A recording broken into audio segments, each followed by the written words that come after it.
प्रथमे करूं गुरु वंदना, द्वितीय आदि गणेश, तृतीय सुमेरु मां सारिदी, मेरे कंठ करो प्रवेश। गजानंद महाराज की जय, माँ लक्ष्मी विष्णु भगवान की जय, माँ सरस्वती की जय, माँ पार्वती भोलेनाथ की जय। सीताराम हनुमान, सीताराम हनुमान, सीताराम हनुमान। परशुनेव पावन धाम की जय, सालासर बालाजी महाराज की जय। लाडले हनुमान जी, अंजनी माँ को नमन करती हूँ, प्रणाम करती हूँ, सदा सदा साथ रहना। लाडले आज श्री सुंदरकांड पे 2 शब्द सिखाना, ठीक है लाडले? ओम नमः शिवाय बोले, ओम नमः शिवाय, ओम नमः शिवाय बोले, ओम नमः शिवाय। श्री राम जय राम जय जय राम। नाम पाहरो दिवस निसी, ध्यान तुम्हारे कपाट, लोचन निज पद जंत्रित, जाहि प्राण के ही बाट। चलत मोहि चुड़ामन दीनी। लाडले हनुमान जी अब सीता माँ से आगे आए हैं तो राम जी को सारी खबर सुना रहे हैं। चलत मोहि चुड़ामन दीनी, रघुपति हृदय लाई सोई लीनी। हनुमान जी ने राजा राम को कहा कि यही तालाब लगा है, फिर प्राण जाए तो किस मार्ग से? चलते समय उन्होंने मुझे चुड़ामणि उतार कर दी। श्री रघुनाथ जी ने उसे लेकर हृदय से लगा लिया। हनुमान जी ने फिर कहा, हे नाथ, दोनों नेत्रों में जल भरकर जानकी जी ने मुझसे कुछ वचन कहे।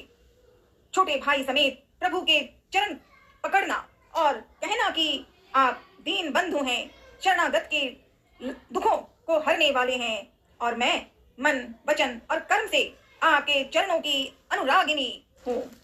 फिर स्वामी आपने मुझे किस अपराध से त्याग दिया? हाँ, एक दोष मैं अपना अवश्य मानती हूँ कि आपका वियोग होते ही मेरे प्राण नहीं चले गए, किंतु हे नाथ, यह तो नेत्रों का अपराध है, जो प्राणों के निकलने में हठपूर्वक बाधा देते हैं। विरह अग्नि है और शरीर रुई है और श्वास पवन है। इस प्रकार अग्नि और पवन का संयोग होने से यह शरीर क्षण मात्र में जल सकता है, परंतु नेत्र अपने हित के लिए, प्रभु का स्वरूप देखकर सुखी होने के लिए जल आंसू बरसाते हैं, जिससे विरह की आग से भी देह जलने नहीं पाती। सीता जी की विपत्ति बहुत अधिक है, बड़ी है। हे दीन दयालु, वह बिना कही रही अच्छी है, कहने से आपको बड़ा कलेश होगा। हे करुणा निधान, उनका एक एक पल कल्प के समान बीतता है। अतः हे प्रभु, तुरंत चलिए और अपनी भुजाओं के बल से दुष्टों के दल को जीतकर सीता जी को ले आइए। ओम नमः शिवाय बोले, ओम नमः शिवाय। निमिष करुणा निधि, जाहि कलप संबीत, बेगी चलिए प्रभु आनिए, भुज बल खल दल जी। सुनि सीता दुखे प्रभु सुख ऐना, सुनी सीता दुखे प्रभु सुख ऐना। सम भरी भरी आए जल राजीव नैना, सीता जी का दुख सुनकर सुख के धाम प्रभु के कमल नेत्रों में जल भराया, और वे बोले, राम जी बोले, मन वचन और शरीर से जिसे मेरी ही गति, मेरा ही आश्रय है, उसे क्या स्वप्न में भी विपत्ति हो सकती है? तब लाडले हनुमान जी ने कहा, हे प्रभु, विपत्ति तो वही कभी है जब आपका भजन स्मरण न हो। हे प्रभु, राक्षसों की बात ही कितनी है, आप शत्रु को जीतकर जानकी जी को ले आवेंगे। भगवान कहने लगे, राम जी कहने लगे, हे हनुमान, सुनो, तेरे समान मेरा उपकारी देवता, मनुष्य अथवा मुनि कोई भी शरीरधारी नहीं है। मैं तुम्हारा प्रत्यकार बदले में उपकार तो क्या करूं, मेरा मन भी तुम्हारे सामने नहीं हो सकता। राजा राम जी ने कहा लाडले हनुमान को, हे सुपुत्र, हे लाडले हनुमान, सुन, मैंने मन में विचार करके देख लिया है कि मैं तुझ में उत्तीर्ण नहीं हो सकता। देवताओं के रक्षक प्रभु बार बार हनुमान जी को देख रहे हैं। नेत्रों में प्रेमाश्रुओं का जल भरा गया है और शरीर अत्यंत पुलकित है। प्रभु के वचन सुनकर और उनके प्रसन्न मुख तथा पुलकित अंगों को देखकर हनुमान जी हर्षित हो गए और प्रेम में विकल होकर हे भगवान मेरी रक्षा करो कहने लगे। ओम नमः शिवाय बोले, ओम नमः शिवाय, ओम नमः शिवाय बोले, ओम नमः शिवाय। सुनी प्रभु वचन विलोकी, मुख गाते हरसि हनुमंत, चरण पर परे प्रेमाकुल, त्राहि त्राहि भगवन। बारे बारे प्रभु चढ़ाई उठावा, जय हो श्री राम और हनुमान की बातें। बारे बारे प्रभु चढ़ाई उठावा, प्रेम मगन ते ही उठ गन भावा। प्रभु पद पंकज कपि गे सीसा, सुमिर सो दशा मगन गुरीसा। सावधान मन करि पुनि संकरे, लागे कहने कथा अति सुंदरे। कपि उठाए प्रभु हृदय लगावा, जय सिया राम जय जय सिया राम, जय सिया राम जय जय सिया राम। राम जी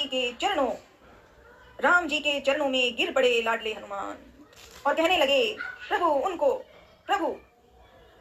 उनको बार बार उठाना चाहते हैं, बार बार, परंतु प्रेम में डूबे हुए हनुमान को चरणों से उठना सुहाता नहीं। प्रभु का कर कमल हनुमान जी के सिर पर है। उस स्थिति का स्मरण करके भोलेनाथ शिव जी प्रेम मग्न हो गए। ओम नमः शिवाय। फिर मन को सावधान करके शंकर जी अत्यंत सुंदर कथा कहने लगे। हनुमान जी को उठाकर प्रभु ने हृदय से लगाया और हाथ पकड़कर अत्यंत निकट बैठा लिया। हे हनुमान, बताओ तो रावण के द्वारा सुरक्षित लंका और उसके बड़े बांके किले को तुमने किस तरह जलाया। तो हनुमान जी ने प्रभु को प्रसन्न जाना और वे अभिमान रहित वचन बोले। लाडले हनुमान बोले, बंदर का बस यही बड़ा पुरुषार्थ है कि वह एक डाल से दूसरी डाल पर चला जाता है। मैंने जो समुद्र लांघ कर सोने का नगर जलाया और राक्षस गण को मारकर अशोक वन को उजाड़ डाला, यह सब तो हे श्री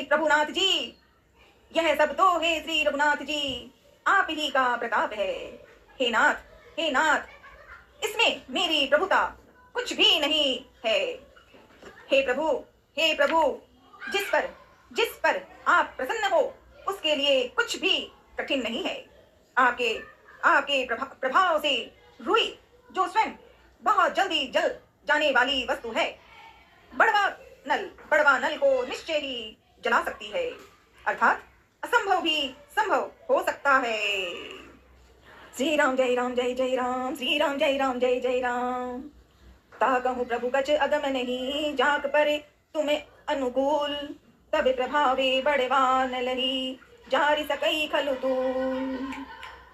नाथ भगति अति सुखे दायनी, जय हो नाथ भगति अति सुखे दायनी, देहु कृपा करी अनिपायनी। हे नाथ, मुझे अत्यंत सुख देने वाली अपनी निश्चल भक्ति करके दीजिए। हनुमान जी की अत्यंत सरल वाणी सुनकर हे भवानी, तब प्रभु श्री रामचंद्र जी ने एम वस्तु ऐसा ही हो कहा। हे उमा, जिसने श्री राम जी का स्वभाव जान लिया, उसे भजन छोड़कर दूसरी बात ही नहीं सुहाती। यह स्वामी सेवक का संवाद जिसके हृदय में आ गया, वही श्री रघुनाथ जी के चरणों की भक्ति पा गया है। प्रभु के वचन सुनकर वानरगण कहने लगे, कृपालु आनंद कंद श्री राम जी की जय हो जय हो जय हो। तब श्री रघुनाथ जी ने कपिराज सुग्रीव को बुलाया और कहा, चलने की तैयारी करो, अब विलंब किस कारण किया जाए। वानरों को तुरंत आज्ञा दो। भगवान की यह लीला रावण वध की तैयारी देखकर बहुत से फूल बरसाकर और हर्षित होकर देवता आकाश से अपने अपने लोक को चले। वानर राज सुग्रीव ने शीघ्र ही वानरों को बुलाया। सेनापति के समूह आ गए। वानर भालुओं के झुंड अनेक रंगों के हैं और उनमें अतुलनीय बल है। जय सिया राम जय जय सिया राम, जय सिया राम जय जय सिया राम। राजा राम चल रहे हैं, अब लंका जाना है सीता माँ को लाने। कपिपति बेगी बुलाए, आए जोत नाना बरन सक अतुलय बल बानर भालु बरु प्रभुपद पंकज नावहि सीसा प्रभुपद पंकज नावहि सीसा गर्जनी भालू महाबल की शाह। वे प्रभु के चरण कमलों में सिर नवाते हैं और महान बलवान ऋक्ष और बानर गरज रहे हैं। श्री राम जी ने बानरों की सारी सेना देखी, तब कमल नेत्रों से कृपा पूर्वक उनकी और दृष्टि डाली। राम कृपा का बल पाकर श्रेष्ठ बानर मानो पंख वाले बड़े पर्वत हो गए। तब श्री राम जी ने हर्षित होकर प्रस्थान किया। अनेक सुंदर और शुभ शकुन हुए, जिनकी कीर्ति सब मंगलों से पूर्ण है। उनके प्रस्थान के समय शकुन होना यह नीति है, लीला की मर्यादा है। प्रभु का प्रस्थान जानकी माँ जी ने भी जान लिया। उनके बाएं अंग फड़क फड़क कर मानो कहे देते हैं कि श्री राम जी आ रहे हैं, श्री राम जी आ रहे हैं। अब सीता माँ का दिल खुश हो गया। जानकी माँ को जो जो सुकून होते थे वही रावण के लिए अब सगुन हुए। सेना चली, उसका वर्णन कौन कह सकता है। असंख्य बानर और भालू गर्जना कर रहे हैं। नख ही जिनके शस्त्र हैं, वे इच्छानुसार सर्वत्र बेरोक टोक चलने वाले ऋक्ष बानर पर्वतों और वृक्षों को धारण किए कोई आकाश मार्ग में और कोई पृथ्वी पर चले जा रहे हैं। वे सिंह के समान गर्जना कर रहे हैं। उनके चलने और गर्जन से दिशाओं के हाथी विचलित होकर चिंघाड़ रहे हैं। दिशाओं के हाथी चिंघाड़ने लगे, पृथ्वी डोलने लगी, पर्वत चंचल हो गए, कांपने लगे और समुद्र खलबला उठे। गंधर्व देवता मुनि नाग किन्नर सबके सब मन में हर्षित हुए कि अब हमारे दुख टल गए। अनेकों करोड़ भयानक बानर योद्धा कटकटा रहे हैं और करोड़ों ही दौड़ रहे हैं। प्रबल प्रताप कौशलात नाथ श्री रामचंद्र जी की जय हो, ऐसा पुकारते हुए वे उनके गुण समूहों को गा रहे हैं। उदार परम श्रेष्ठ और महान सर्पराज शेष जी भी सेना का बोझ नहीं सह सकते। वे बार बार मोहित हो जाते हैं, घबरा जाते हैं और पुनः कच्छप की कठोर पीठ को दांतों से पकड़ते हैं। ऐसा करने अर्थात बार बार दांतों को गड़ाकर कच्छप की पीठ पर लकीर सी खींचने लगे। वे कैसे शोभा दे रहे हैं, मानो श्री रामचंद्र जी की सुंदर प्रस्थान यात्रा को परम सुहावनी मानकर उसकी अचल पवित्र कथा को सर्पराज शेष जी कच्छप की पीठ पर लिख रहे हो। इस प्रकार कृपिधान श्री राम जी समुद्र तट पर जा उतरे। अनेकों ऋक्ष बानर वीर जहां तहां फल खाने लगे। ओम नमः शिवाय बोले, ओम नमः शिवाय, ओम नमः शिवाय बोले, ओम नमः शिवाय। एहि विधि जात कृपा निधि, उतरे सागर तीर, जह तह लागे खाने फल, भालू विपुल कपिवीर। ओम नमः शिवाय बोले, ओम नमः शिवाय, ओम नमः शिवाय बोले, ओम नमः शिवाय, ओम नमः शिवाय बोले, ओम नमः शिवाय, ओम नमः शिवाय बोले, ओम नमः शिवाय। लाडले हनुमान जी सदा साथ रहना और दो पल दो शब्द दो अक्षर जो मन में मुझ में कराना चाहते हो कराना, पर सदा साथ रहना, क्योंकि मुझे पूरा नहीं आता पर अच्छा लगता है। सही गलत जो मन में आए बोलती हूँ, मान लेना। हर हर महादेव।